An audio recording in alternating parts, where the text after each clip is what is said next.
এই দুনিয়ার সুখ আনন্দকে নষ্ট করে দেয় বার্ধক্য। মানুষ বুড়ো হতে চায় না। দেখবেন যে দাড়ি যার একটু সাদা হয়ে গেছে কত ভাবে ওইটার একটু লুকিয়ে রাখার ট্রাই করে, আছে না নাই?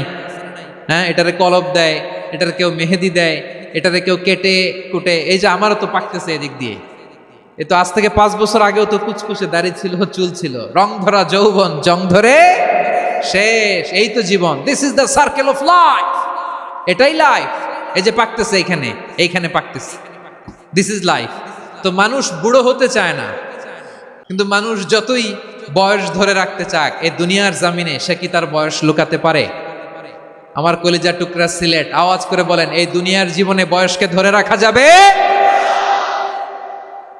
আপনি অমর হবেন জান্নাতে, চির সুস্থ হবেন জান্নাতে। আপনি যদি চির যৌবন থাকতে চান, চির যুবক, এটা পাবেন জান্নাতে। সুবহানাল্লাহ বলেন। ওই জান্নাতে আপনি যেতে চান তো? চান? বদরের ময়দানে এই পাশে কোরাইশ, এই পাশে মুসলমানেরা, বিশ্বনবী জালামাই ভাষণ দিলেন, বললেন, কুমু ইলা জান্নাতিন আরদুহাস সামাওয়াতি ওয়াল আরদ উইদ্দাত লিল মুত্তাকিন। ও আমার সাহাবারা, ওই জান্নাতের দিকে ছোট, যে জান্নাত আকাশ জমিন বিস্তৃত। তোমরা দেখতে পাচ্ছ এটা বদরের ময়দান না, এটা আল্লাহর জান্নাত। আওয়াজ করে পড়েন আল্লাহু আকবার। বিশ্বনবী বললেন, ছোট ওই জান্নাতের দিকে, যে জান্নাতের বিস্তৃতি আকাশ জমিন বিস্তৃত। বিশ্বনবীর এই কথা শোনার